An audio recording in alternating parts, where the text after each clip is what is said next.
welcome back after the long festive break. Great to see you again.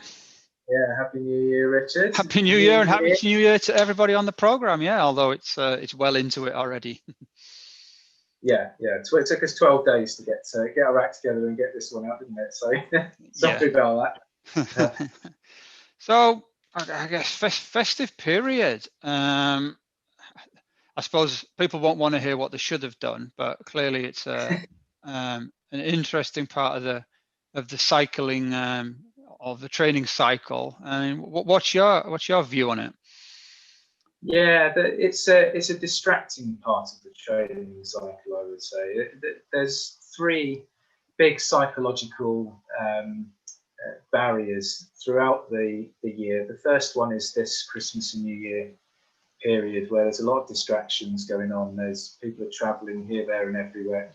In normal times, they're traveling here, there and everywhere, going to the pub, meeting friends, visiting family, whatever. And so training becomes secondary to everything else that goes on in life. So there is this thought process in the back of your head that it doesn't matter, I'll let it slide for a couple of weeks and then I'll get back on it on the 1st of January. And unfortunately, the body doesn't really realise that is what's happening to it until it's too late and you've gone backwards a little bit. So there's always this distraction around Christmas and New Year. And plus, people tend to do crazy things like the festive 500 over that period as well. And it's a little bit like a mini training camp in a lot of respects. You're used to maybe doing, 6-8 hours a week of cycling, and then all of a sudden you've got to ride 500 kilometers between Christmas Eve and New Year's Eve, and the body just goes,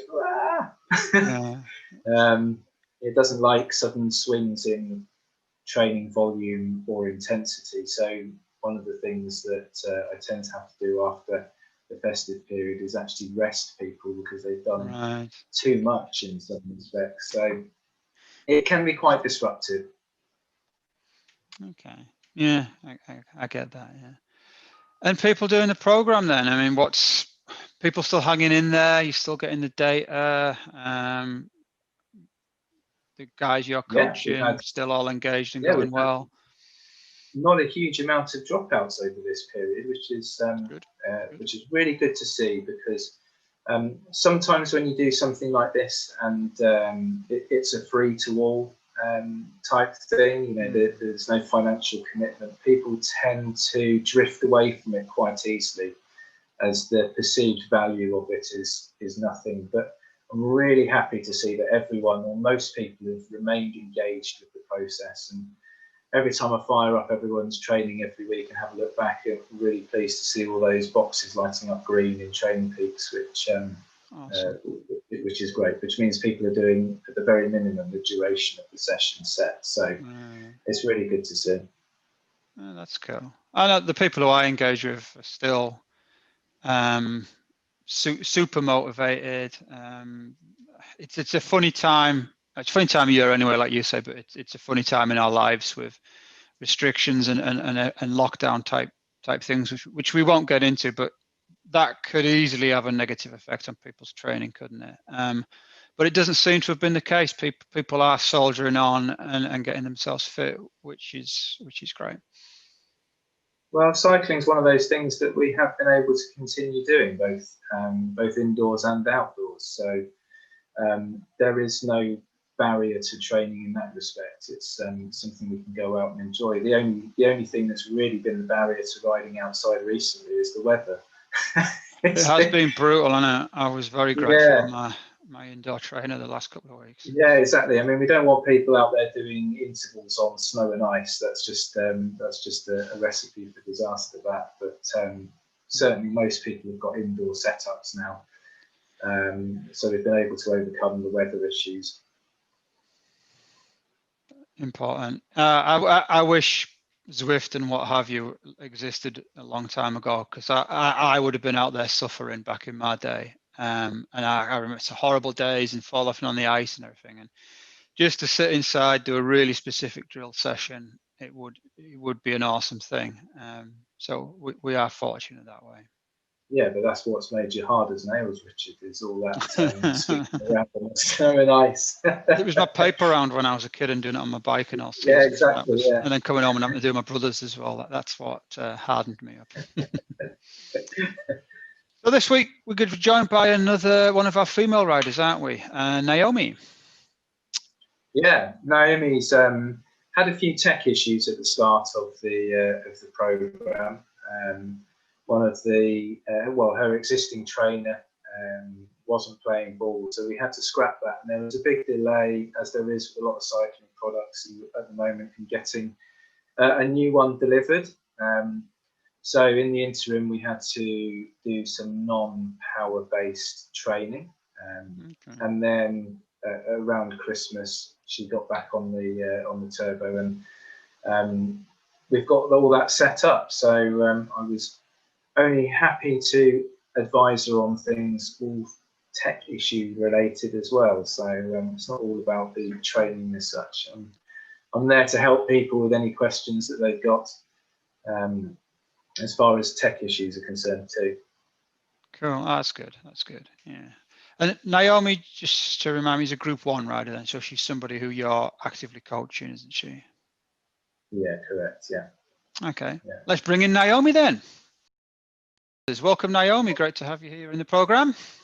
Thank you. So, how's it going? What brought you to the program, I suppose, is what we're all interested to hear about. Yeah, it's going well so far. So I think what interested me in the first place when you sent the request for volunteers out was I've never done any sort of cycling coaching before. Okay. I've had my bike for a few years, but the last couple of years I travel a lot with my job, and so I hadn't been able to cycle really consistently. But then last year I had all my weekends free, thanks to COVID, and I noticed I was improving quite a lot, and I'm really enjoying it. And so when you sent the request for volunteers for the program, I thought it would be a really great opportunity to keep fit over the winter and just give me motivation to sort of keep going, really. So that's the reason why I wanted to sign up. Were you riding sportives and things like that last year, or is more just by yourself, really? So I did the Croft, the sprint series in last January. Yeah, of course. A year ago. Yeah. And then I'd entered the Tour of the Pennines because I live in Barnard Castle, so nice. I thought that'd be a good local one for me to do. But then obviously that was cancelled, and I did the Freedom to Ride at Croft. So I didn't really do. The only sort of sportive I did was the one in January, and then I just sort of went out mostly by myself at the start of the year, but then sort of made some more local friends sort of towards the second half of the summer, which has been really good. Okay, brilliant.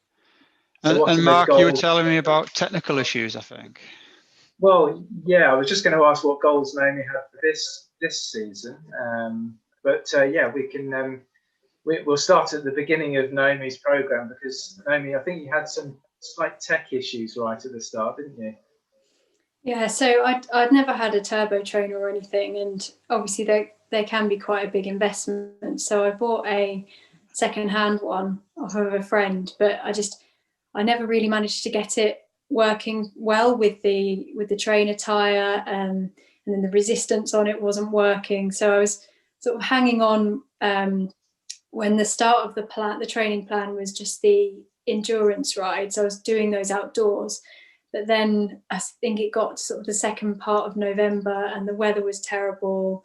The amount of time it took me just to get dressed to go out for a ride, it was really challenging to fit it into my lunch break. So that was really difficult. But then I got a new turbo trainer in December, and since I've got that, it's that I found it a lot easier to do the workouts and sort of all the structured ones, and to fit them in at any time of day.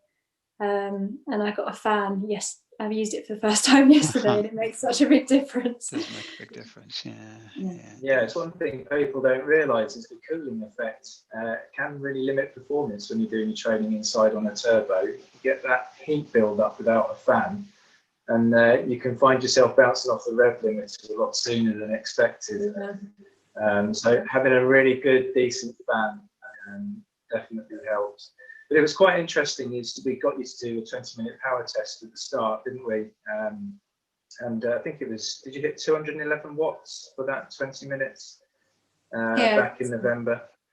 And then you tried to do a similar effort as we looked to set your training zones on the new piece of kit. And I think we made it 15 minutes at 207 watts. So there was obviously a difference between how the two turbo trainers read your power. And that's something to be aware of as well. When you change your equipment, you need to also reset your training zones with a sanity check on power, because not all power meters read the same, especially if you're changing equipment. So it was sensible. But now we're set up, we're running with it, and you seem to be working your way nicely through the last couple of weeks. How have you found the structured training?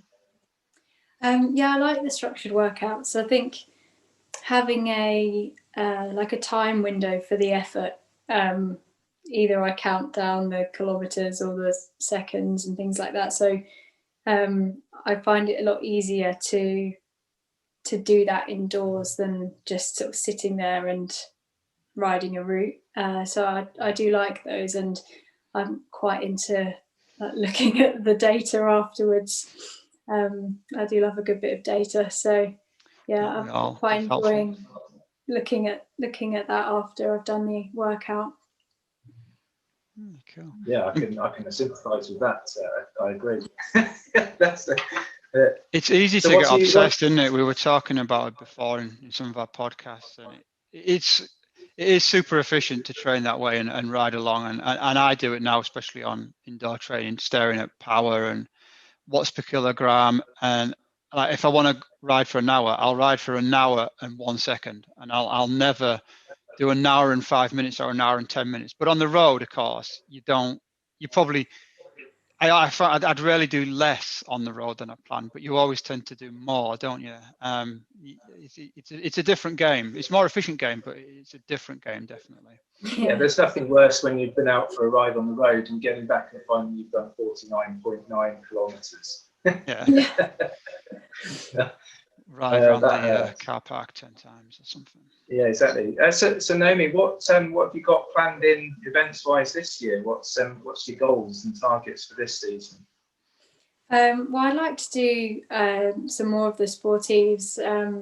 So the Tour of the Pennines one would be my big challenge. But then I've also, hopefully, I'll be going to the Pyrenees on a cycling holiday. Oh, wow. So it's like a training type of week, and I just really, really want to be fit enough to get the most out of that. So they're my main goals, and I want to get more Queen of the Mountains and Strava as well. Yeah, of course. It's a tough part of the world of Barnard Castleway, isn't it? And the route that we do, Unthanked Bank and Crawley Side, and those climbs are super tough. But there's loads of other ones as well. So you've got plenty of Queen of the Mountains to grab, I'm sure. Yeah, hopefully. Cool. Okay. Well, brilliant. I mean, really, really interesting to hear. Good luck with the rest of the training. Hope the new indoor trainer works out. And thanks for making the time to speak with us. Well, thank you very much. Yeah, thanks, Naomi. Thanks, Naomi. Bye for now. Bye. To hear from Naomi, and interesting that those power figures on the scale of female riders, that's a good power figure for a sportive rider. Yet she's brand new to training with power, so obviously the training she was doing, albeit a little bit ad hoc and by herself, was probably quite useful. Yeah, Naomi's got a really good aerobic base, already established aerobic engine from all the riding that she has been doing. And I would say that she was for Naomi's build, she is at the top end of a female sporty rider, power wise. So we just want to manipulate that so that we're not just giving her more watts or a higher FTP, but we want her to ride the longer at that intensity as well. So it's a two-pronged attack on Naomi's fitness, because she's already got good power. We just want to stretch out that fatigue resistance for her as well. But yeah, she's going to be strong. Those QRMs that she's talked about, I reckon she's going to need to build a new virtual trophy cabinet. That's good. That's good. I shall be watching for her at the Tour of the Pennines next year then, and checking the Strava data. Yeah. Oh, great. Okay. So everybody else, keep doing what you're doing. It's working for us. We're getting exactly what we wanted out of the program. I suppose we're going to start in not too far in the future. We're going to start to bring the data together, aren't we, and start to get some comparisons on those groups. I don't know if the lockdown will extend a little bit longer than we would like it to. Therefore, we might have to do it a bit into March. But that's the plan, isn't it? We're sort of coming towards the interesting part. Yeah, well, most people's FTP tests or 20-minute power tests, I should call them, are scheduled in for the end of February. But we did have a few people start a bit later due to some either technological issues or whether they were away or not. So there's a few that will be testing early March as well. So I will start pulling all that data together, and then we can have a look at it and see where the improvements have been made. Brilliant. I can't wait to see it. It's going to be super interesting, isn't it? Well, fingers crossed there's some improvements being made. Yeah, just a line across everybody. yeah. Just a straight line of FTP improvement across the board. Yeah, we can conclude it makes no difference. It doesn't make a difference. It'll be great. It'll be great. Yeah. Cool. Okay, well, thanks, Mark. Thanks, Naomi. Thanks, everybody else. Keep doing the good work despite everything that is against us at this moment in time, and we keep smiling and doing our best. So we'll be back soon with another update. Cheers, Mark. Cheers, everyone. Cheers, Richard. Bye for now.